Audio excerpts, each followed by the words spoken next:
हरे कृष्णा। गुड्डू की दुनिया में आप सभी का बहुत बहुत स्वागत है। तो आज हम हरी हरी बोल सीरीज़ में आपके लिए बहुत ही सुंदर कथा लेकर आए हैं। कथा का शीर्षक है लेना ही नहीं देना भी सीखें। कथा बहुत ही सुंदर है। कथा को स्किप कर कर कर ना सुने, कथा को ध्यानपूर्वक सुने। तो कथा प्रारंभ करते हैं।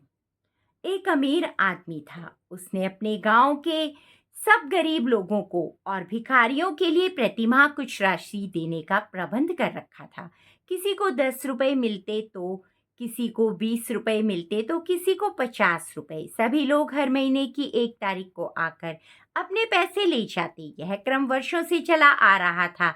एक भिखारी था जो बहुत ही गरीब था और जिसका परिवार बहुत बड़ा था।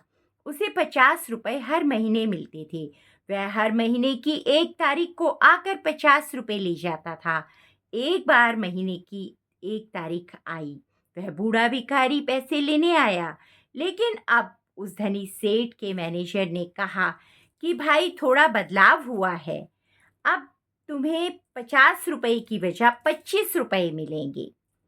सेठ ने यह सुनकर भिखारी बहुत नाराज हो गया। क्या मतलब है? मुझे तो हमेशा 50 रुपए मिलते रहे हैं, लेकिन बिना 50 रुपए लिए मैं यहाँ से नहीं जाऊंगा। क्या वजह है 50 रुपए ना देने की, 50 रुपए के बदले में 25 रुपए देने की? मैनेजर ने कहा कि जिनकी तरफ से तुम्हें यह रुपए मिलते थे, उनकी बेटी का विवाह है और उस विवाह में बहुत खर्च होने वाला है। यह विवाह कोई साधारण विवाह नहीं है। उनकी एक ही बेटी है, लाखों का खर्च है। इस वजह से अभी थोड़ी असुविधा है, इसलिए सबको 50 की बजाय 25 रुपए मिलेंगे। उस भिखारी ने गुस्से से टेबल पर हाथ पटक कर कहा, इसका क्या मतलब है? मुझे अपने 25 रुपए नहीं, 50 रुपए ही चाहिए। उस भिखारी ने गुस्से से टेबल पर हाथ पटका और कहा, मुझे 50 रुपए ही चाहिए। तुमने क्या समझ रखा है? मैं कोई टाटा बिरला नहीं हूँ। मेरे पास काट कर आप अपनी लड़की की शादी में लुटाना, तो मेरे पैसे लुटाओगे? भिखारी ने कहा कि मैं कोई टाटा बिरला नहीं हूँ। मेरे पास कोई इतने पैसे नहीं है। अगर तुम्हें तुम्हारी लड़की की शादी करनी है तो तुम मेरे पैसों में से काटोगे, मेरे पैसों से करोगे शादी। पिछले कई सालों से उस बूढ़े भिखारी को 50 रुपए मिलते आ रहे थे, इसलिए वह आदी हो गया था, अधिकारी हो गया था।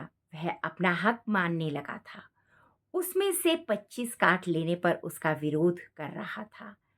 हमें जीवन में जो मिल रहा है उसे हम अपना मान रहे हैं। उसमें से आधा कटेगा तो हम विरोध तो करेंगे, लेकिन जो हमें अब तक मिला है, जो अपना नहीं था, क्या हमने इसके लिए कभी धन्यवाद भी दिया? इस भिखारी ने कभी उस अमीर आदमी को कभी कोई धन्यवाद नहीं दिया। इस भिखारी ने कभी उस आदमी का आदर नहीं किया कि तुम 50 रुपए महीने हमें देते हो, इसके लिए तुम्हारा धन्यवाद। लेकिन जब कटे तो विरोध करने लगा। क्या हम कभी सुख के लिए भगवान को धन्यवाद देने मंदिर गए हैं या परमात्मा को याद किया है? हम सभी अधिकतर बस दुख की शिकायत लेकर ही मंदिर क्यों जाते हैं, या दुख में ही उन्हें क्यों याद करते हैं?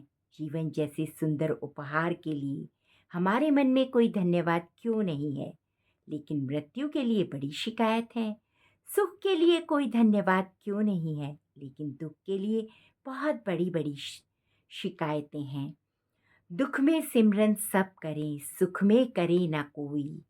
जो सुख में सिमरन करे तो दुख काहे का होई। हरी बोल, जय जय श्री राधे। अगर आपको ये कहानी अच्छी लगी हो तो इसे लाइक, सब्सक्राइब और शेयर करना ना भूलें। धन्यवाद और कमेंट्स में लिखें जय जय श्री राधे।